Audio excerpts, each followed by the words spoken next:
Très chers abonnés de Canal Télévision, merci énorme de vos retours, merci énorme de votre amour que vous nous prouvez. N'a qu'à s'abonner, n'a qu'à commenter, accueillir. Très chers abonnés de Canal Télévision, merci énorme de vos retours que vous nous faites, merci de vos abonnements, merci de vos commentaires. Vos suggestions nous vont droit au cœur et nous permettre de améliorer quand on a quatre plateaux on découvrir pour comprendre donc parce que le Libanais tellement bien que pesanga bango ndenge na lobaka mingi nde mutu parce que on aime ça mingi pour mutu za la mutu o pesinga mutu na yo piche motema na yo pour te comprendre mamie les cas na que pesa inviter na ngai mbote boni ouais malamu superposé na ngolo nzambe tozali King John ndeni ba yambi yo bande kwa yo kani télévision ba yamba ndenge ni komboni yo ni ba benga yo ndeni bazala nayo yo kani télévision chaîne mon côté somo quoi bande kwa yo kani télévision ngawa bino King John na liwana pona bino en tout cas ba moto belé passe pour aller bozala bongo ba de King donc aza koto John tiko bakisa na bobo kisa mingi na suka bongo donc na yende to analyser muke par rapport à situation mo uti ko leka ba bazo loba tout ça là vine pendant que je parle mais quand l'excellent faire défiler nos photos ya ba bandeko basi ba yambani ndenge nini ba kutani ba yambani pour on ba faire terre moi makelele moko mais King John ngana okeka na sujet moko te na ozape moi sujet moi litabisi concert il y a le King au peut bien le King qui a côté musique à petit concert il y a $300 ndenge nini lekani kuna est-ce que simbité yo goloba nini et puis repesa commentaire nini na yo kopesa ombo na ke kopesa yo maloba mbala moko qui sont ces autres vous avez retumba musique et matique Barbara Kanam babondi na Claudia Bakisa d'ailleurs couteau de Claudia Bakisa hier à salisa qui conférence de presse moko pour na ko faire terre karamakelo de salama et puis disusu to mona ki bango mi baye bayibi ko kutana pona babo mamoto wana est-ce que même bisusu balobi ke mai ninga na pamba pamba te na Congo c'est qu'il y a quelque chose yangi sur roche et certains ont dit que non pour la nini bali baza ba ingrat bazo ninga moi si a sali 9 ans ya kozela Nelson Mandela moi si na ekutu Winnie Mandela ko kozela ete mais Chanel Benzazila yo ko loba na ndé ben ngana o loba boya naba non na nengo lobi basali basimi balé basali la paix bayambani bazo yambana autour ya mobali ya nani ayambi nani poatia kimia na nini po na nani mais kasi babi ke ba ke ba bundeli général John Tiban que je salue en passant que je respecte beaucoup moment ya batu ya moi si moko Charlène Benz ya ngwana sikoyo balobi ke tamba lobaki bongo nde ba baleki na tepe po ba ko boma moto wana ezo loba mawana. Bon, dans le biboya, bazo ma moto, peut-être ma moto, mo bala ngwa za ya nani. Ya Charlène Benz, ba ba longo na makambo nani. Ba ba bunda na bango te, ba na bango bien, ba yi makambo na te. Nzamba zo lokumu. OK. Barbara Kanam, Claudia, Nzamba pa bolabino, vous serez saisir. Charlène Benz, maman mami moke tibang, oh bango bazoli na ba sakanela, à la servante de Dieu. OK. Nous amener maintenant au frapper bino. Mais ceux qui vont se repentir. Ceux qui vont se repentir. Nzambe posa na zakamuta kufati. OK. Na masumu. Souci nzambe zakamuta kufa na masumu te. Mais ceux qui vont reconnaître mabe na ye na yebi mami na yebi ba compétence na ye na yebi ndenge asambelaka nzambe na yebi papa John Chibango mon général na yebi esambeli na bango nzambe bana nzamba solo. OK. Soki bana baso mbali ba se repentir en tout cas nzamba yoka bango mawa bazongela lisusu te soki tozaka na basoki bazongeli lisusu en tout cas j'exercerai ma vengeance avec colère, avec fureur sur toutes les nations qui n'ont pas écouté. OK. Donc ceux qui nous ont quitté, nous allons exercer vengeance avec colère, avec fureur. Pour wana bazali couple ya basali ya Nzambe. Couple basali ya Nzambe to bandenga mabete, mo ça na Nzambe ndake luka bana batute. Non, maman, ne dis pas ça parce que papa John, mon général John Chibango, OK. Moi je le connais très bien. Aza Yaya Pananga,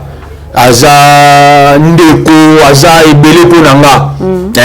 na benga ye papa mama mi pe na benga ye maman donc aza mosali ya Nzambe aza évangéliste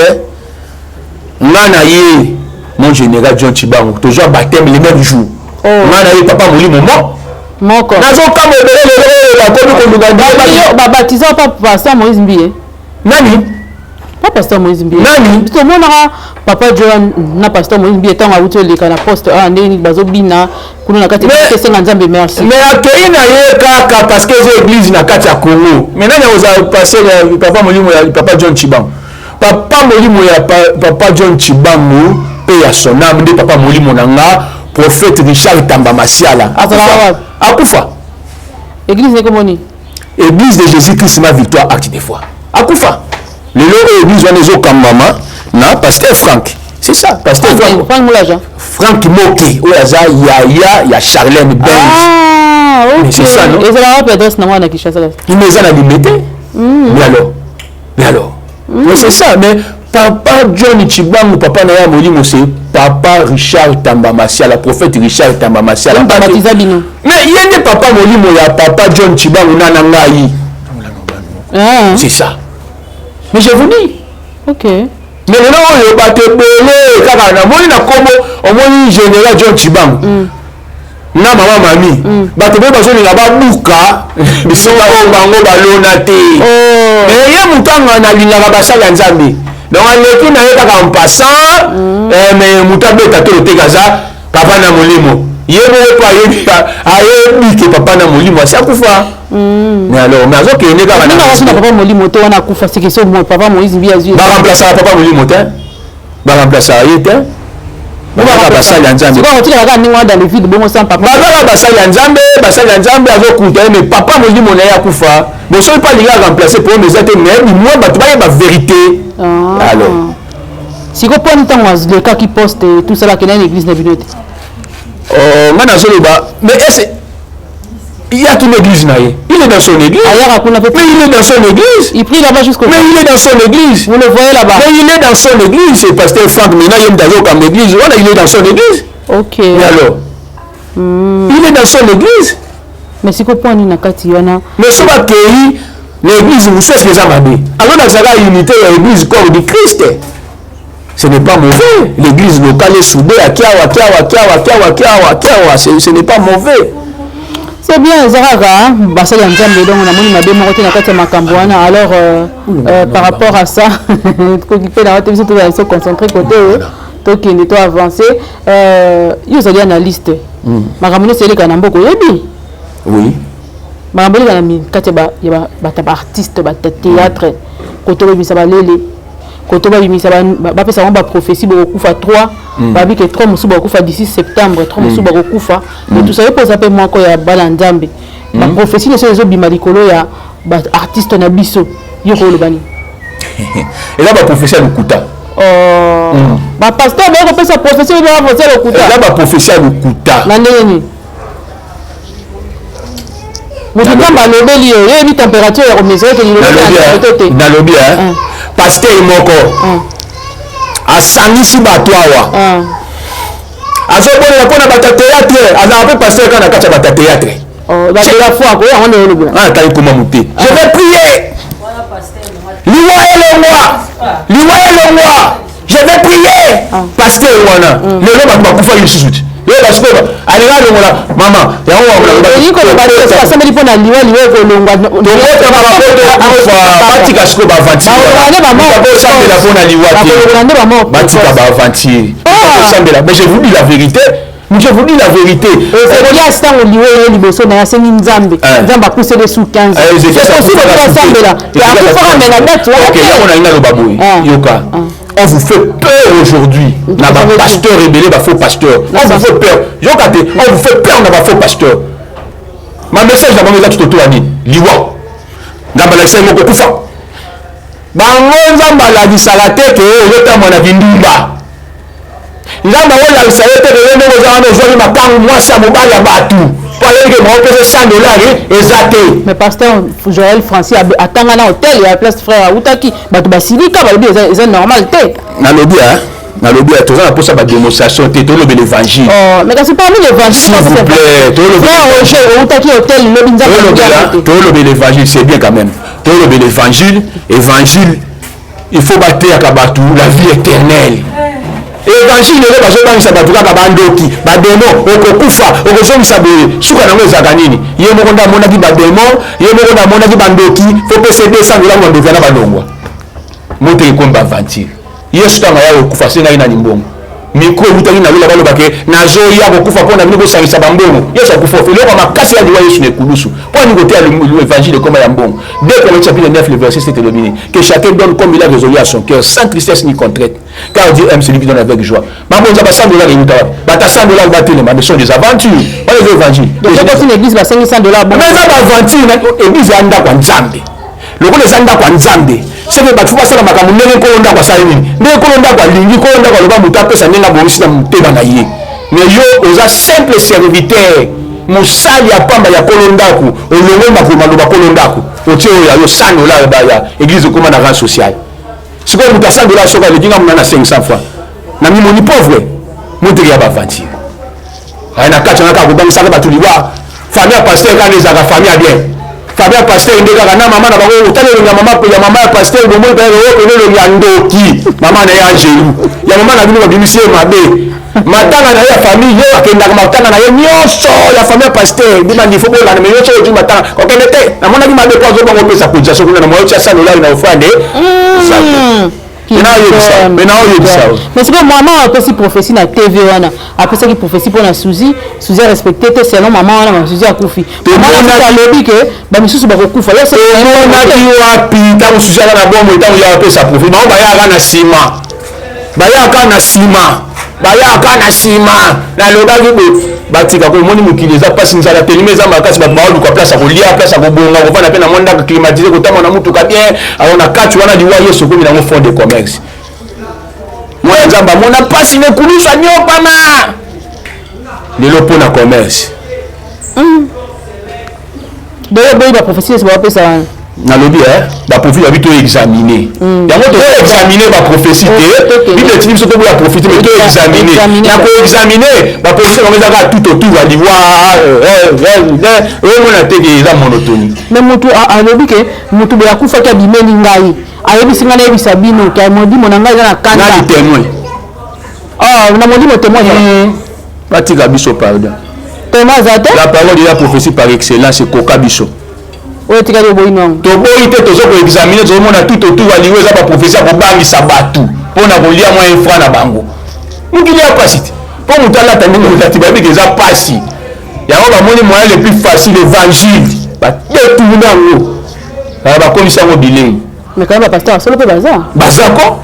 bazali neti ba prophète Richard Tamba la paix à son âme azara pasteur à solo o batobele ba yebi mon général John Chibango a dit que prophète Richard Tamba la pasteur à solo mama mimo ki Chibango a dit que prophète Richard Tamba la pasteur à solo pasteur Frank Moki a dit que pasteur Chibango pasteur Richard la pasteur à solo la limité a peut-être na pasteur à solo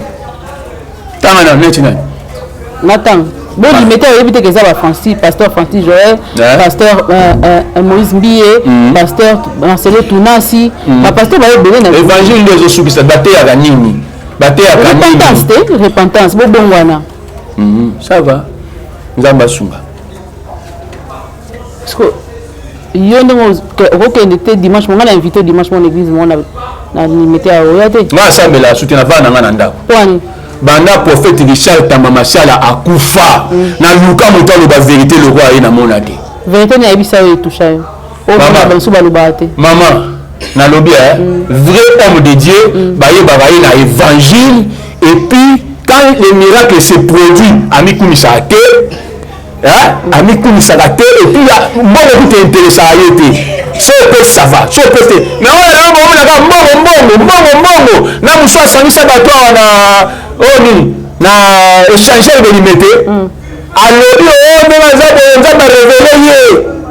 ke ndenge aza wana dollar fo dollar ebenda fo kongola benda force na dollar ati basa minene bato bazwa na mbongo ba dollar na ba franc congolais mpisi franc congolais ezali ke tala dollar zo balishanga chango uyo ndenge mutalinga kalinga mikate oh là les hommes makasi fois congolais pe ça de la fois congolais pe na de bilo ko les alukuta de jeunesse après bilo ko va pratique alukuta et là après pratique de là les avana 17 et comment de là il n'est mata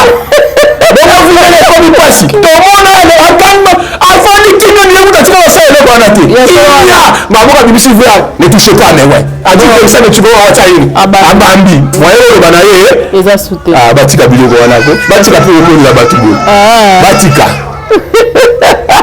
mais siko ngala omona neti ke makabo ba ote ya biso tongo midi poko yo pour le pasteur na zalaki mais kindumbe zo mataka na mboko Congo eza pasi to eza nini mais kindumbe ko kitate mabe ko kitate pour Jésus et moi le baki que parce que l'iniquité sera accrue l'amour du plus grand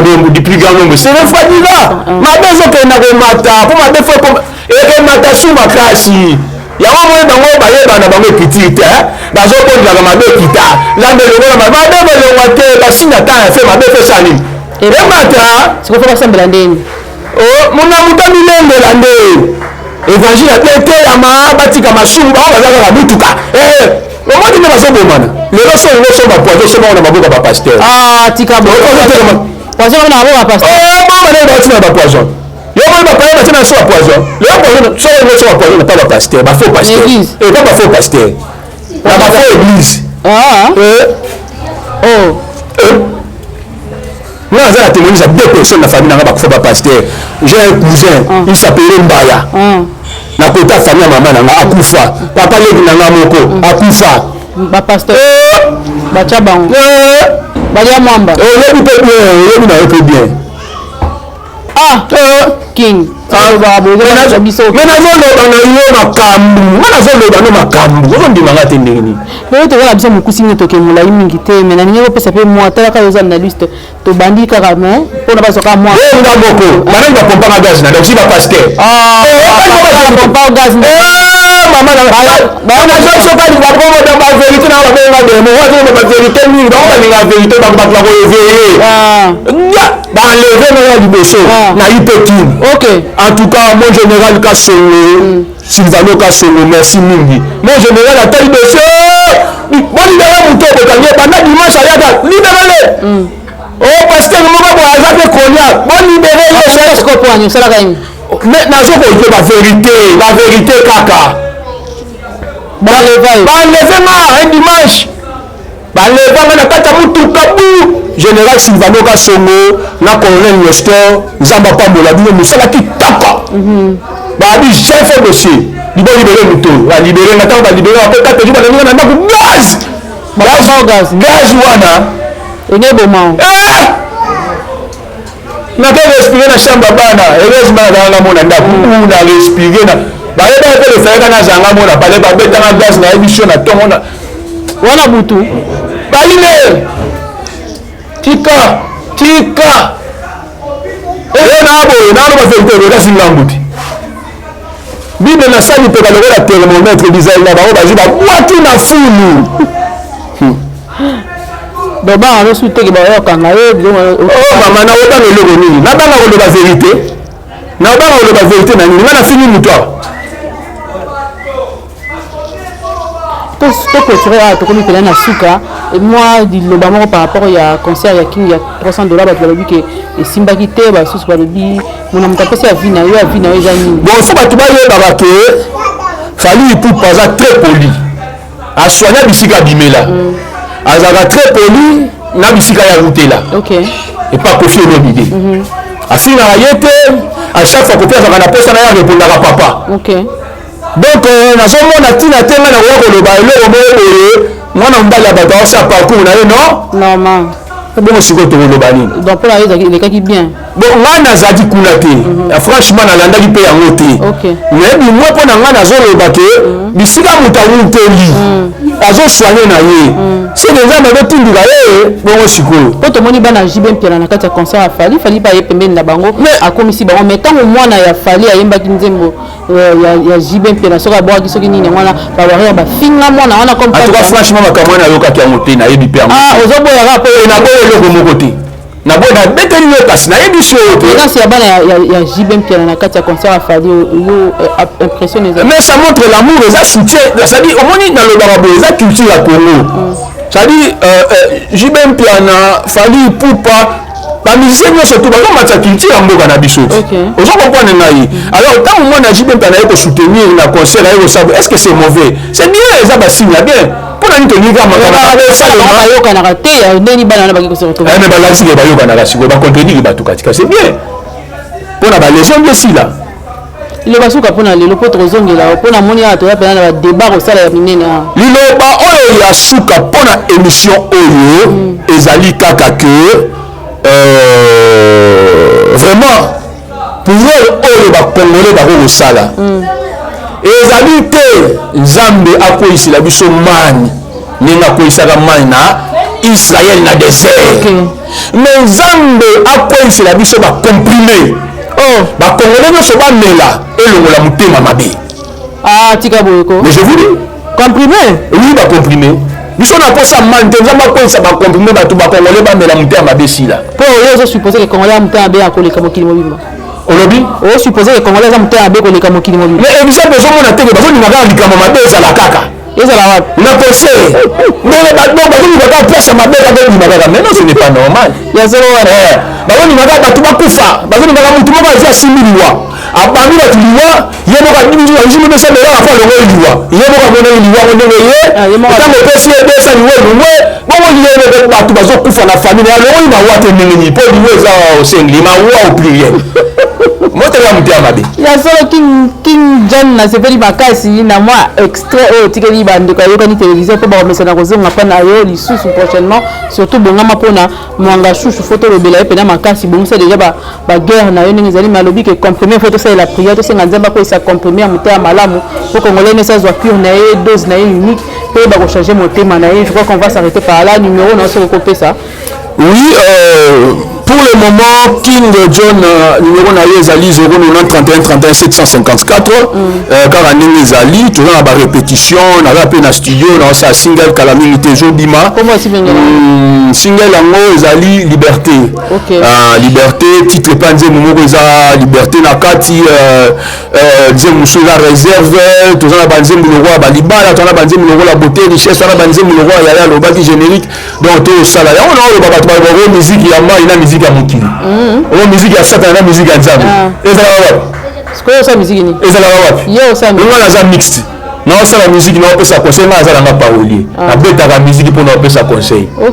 mpona koteya bato kotalisa idéologie ya mokili mais yango naotundaka bato balobaka musique ya mai musique ya mokili musique ya satana na ya nzambe bato ya nzambe na ya satana ya satana kela bato boni kozwa bulaka nzambe koka bango epa satana boye botika langage oyo wana. Ça va, merci beaucoup King John. Donc tozonga prochainement tant toyo yembela biso quelques nzembo oyo ezana kati album photo yo kana sonde nezo salama boyo bakeli solo Congo pe ko betama awa bomoni drapeau bomoni mokonzi mboka ya likolo to ko betango bongo donc boya ko s'abonner belé